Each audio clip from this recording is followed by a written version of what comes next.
Hello and welcome to Health Matters on Channels Television. We are so glad you could join us today.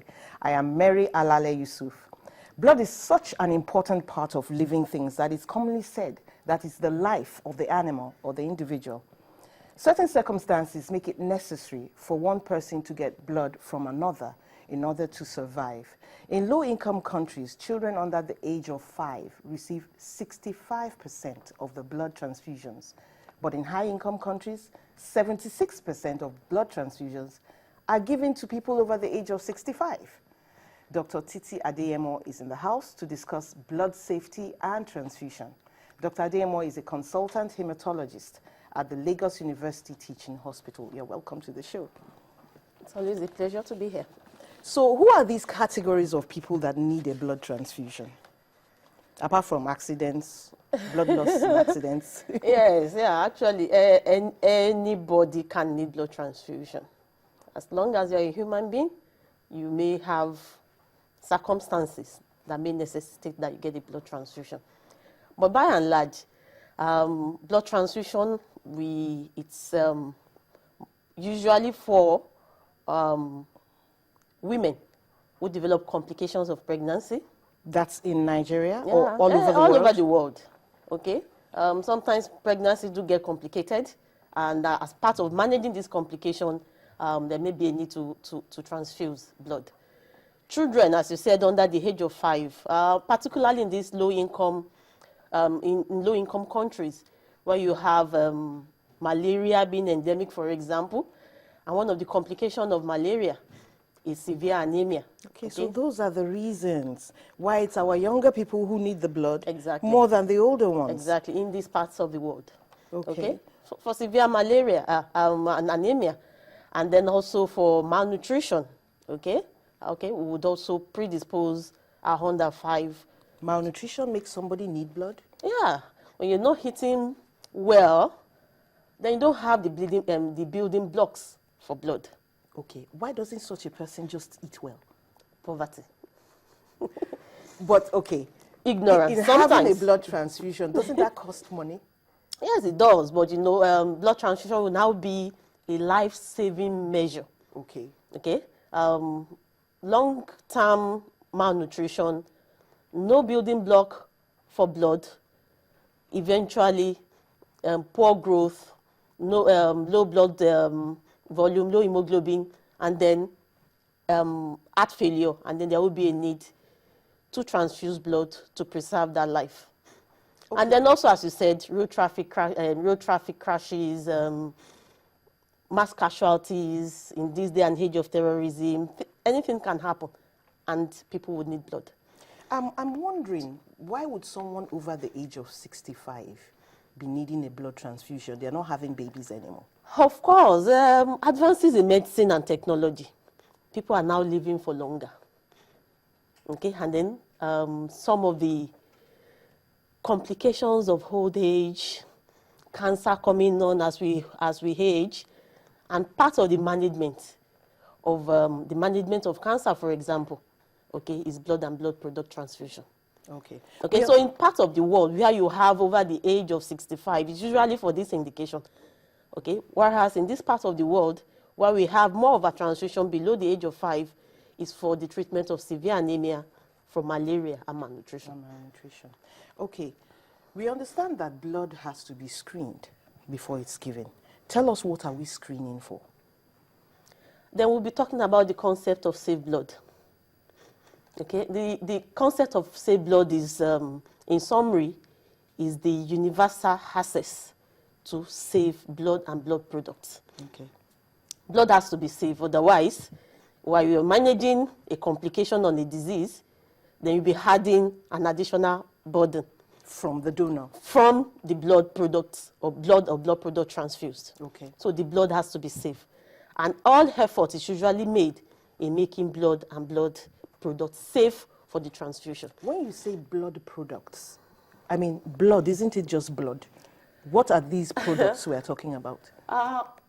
Blood, of course, is the red fluid that we all see, but it has different components. Okay, you have the red blood cell, You have the white blood cell, you have the platelet, and you have the plasma component. That's 4. That's 4. But when people donate blood, you donate a unit of blood, which is about 450 mils of your total blood volume. Usually about 1/10 of your total blood volume is donated at every point, at every donation. That blood goes through a process. The 3 most important processes it goes through is 1, the blood has to be typed. Okay, so that you give compatible blood. You say determine it's whether O it's blood or group B? O, A, B, or blood group AB. Okay. The second important thing that the blood goes through is that it has to be screened for transfusion transmissible infection. HIV. The minimum recommended by WHO is HIV, hepatitis B, hepatitis C, and syphilis. Syphilis. So every unit of blood has to undergo these 4 minimum. In other parts of the world, you may need to do more depending on what is endemic. Now, then the third thing that the blood will go through is to prepare into blood components, where there are facilities to prepare the blood into components. Because when people need blood, you separate the components. You separate the blood into its components. Okay. Because usually the need for individual varies. Some people will need the red blood cell component. Some people will need the platelet component. Some people will need the plasma component. People with hemophilia, for example, usually need the plasma component or the plasma-derived component, the factor concentrate, the factor 8, factor 9 for those with hemophilia. Okay, so it's a different thing you give everybody. Everybody. Now, I want to ask, for people who, there's certain people who don't believe in taking blood from others. They'd rather just face whatever may come their way. Is there a way of giving them acceptable components to their beliefs? It's still not acceptable to those who have that belief. Okay, as long as it's blood or blood component, their belief is that once it has left an individual circulation, it can't go into another individual circulation. That is their belief. So once they don't believe in blood transfusion, they also don't believe in blood component transfusion. Is there something that is manufactured? Because I met a doctor who said he was into giving something, to people who have this belief that was acceptable to them.